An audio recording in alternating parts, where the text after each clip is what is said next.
Chapitre 3. Compte à rebours, la suite de mon livre, Rachel Chawat. Le monde heureux tel que j'aurais voulu qu'il soit. Le paysage est campé, ce sera l'océan et ses vagues belliqueuses. Steven entend presque les mouettes qui, au-dessus des vagues, font leur ronde amoureuse. Le soleil brille de mille feux et l'eau y est si chaude.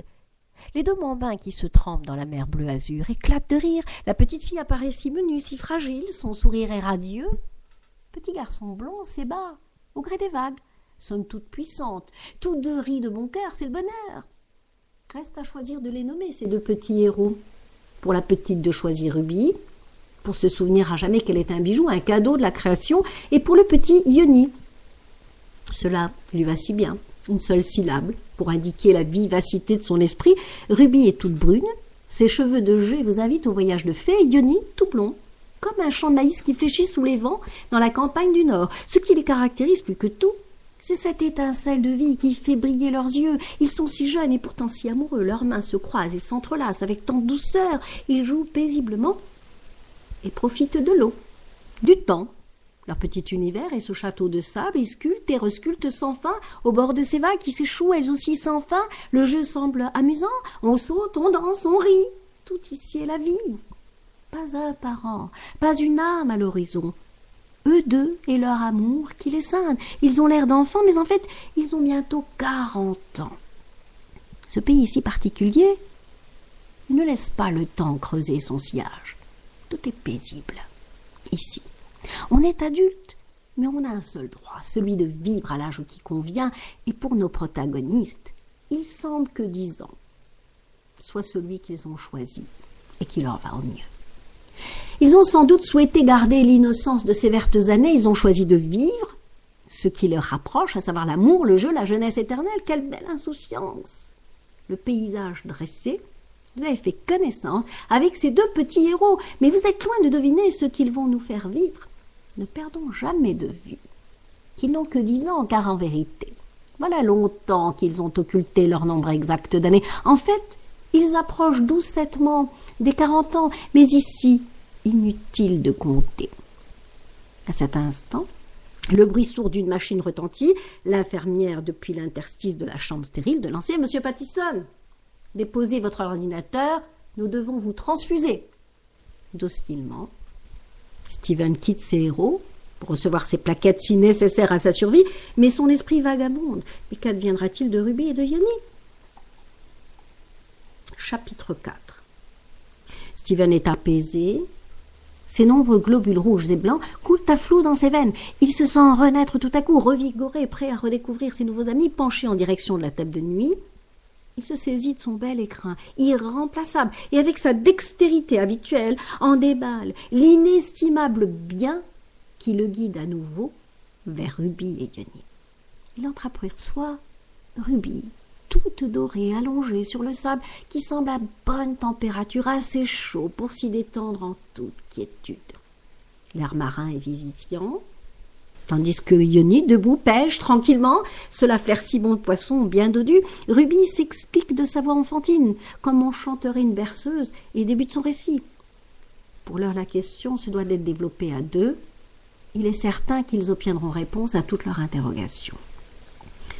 Le soleil, la lune, s'arrêtent dans leur orbite à la lumière des traits qui volent, à la clarté fulgurante de ta lance, dit-il. Mais alors, est-ce la Terre qui tourne au-dessus du soleil, ou bien l'inverse? Le vécu d'une journée reste identique. Le matin, le soleil est à l'est et le soir à l'ouest, comme si le soleil tournait autour de la Terre, n'est-il pas? Pour explication, Yoni de lui répondre, tout est au niveau sensoriel, de ce que les créations éveillent en nous en les observant à l'œil nu. Laisse-moi te parler du soleil qui tourne autour de la terre et non l'inverse, du soleil levant jusqu'à se couchant. Ainsi, chaque jour, le nom du Tout-Puissant est célébré. De là, nous apprenons que la louange célébration du soleil émane de son mouvement de rotation. Tout cela tient du miracle. Le Tout-Puissant ordonne les miracles, il lui arrive même d'ordonner au soleil de se taire. Voilà pourquoi le 7e jour de la semaine, il m'est interdit de pécher. Le monde de Doron s'est créé en 7 jours. Comme il est fantastique, dit Ruby, sensible à tout ce qui l'entoure. Yoni de reprendre ses explications magistrales. Le soleil se lève en effet à l'est et se couche à l'ouest.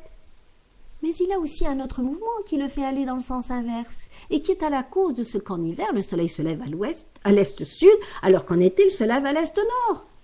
Et de même le soir à l'ouest.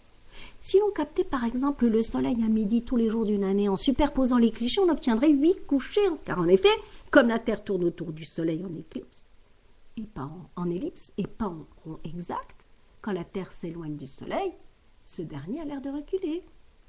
Et après le tour de la Terre sur elle-même, le soleil n'est pas revenu à sa place de la veille, mais donne l'impression d'avoir reculé. Inversement, quand la Terre se rapproche du soleil, dit Ioni, très inspiré par son propos et de reprendre d'un trait d'un seul, et ce savamment, donc à l'œil presque nu, on a l'impression que le soleil répond aux forces opposées, pendant que les équinoxes, mars et septembre, le jour et la nuit, sont de 12 heures.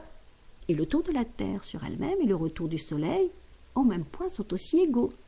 Mais dès le mois d'avril, la Terre s'éloigne du soleil, et donc chaque jour, l'écart se creuse.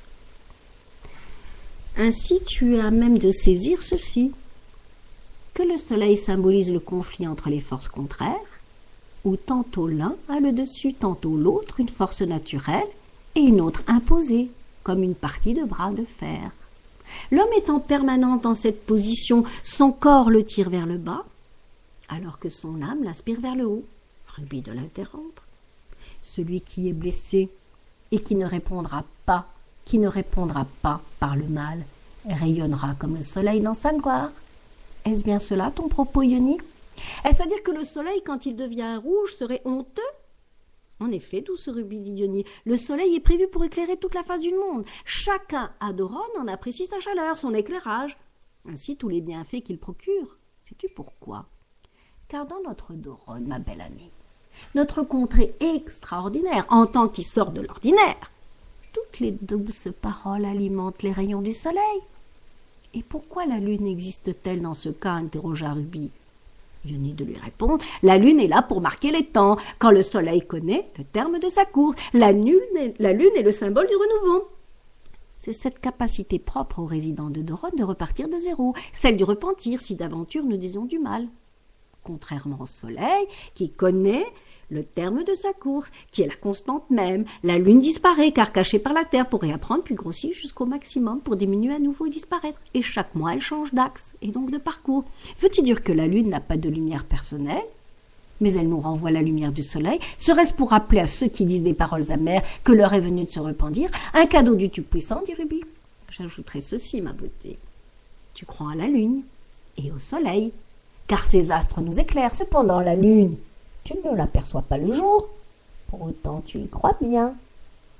C'est comme pour le Tout-Puissant. On dira qu'il joue à cache-cache avec les habitants de Doron. Monsieur Pattison, comment allez-vous aujourd'hui? Demanda le kinésithérapeute venu masser les jambes engourdies de son patient. Bien, répondit Steven. Je suis heureux.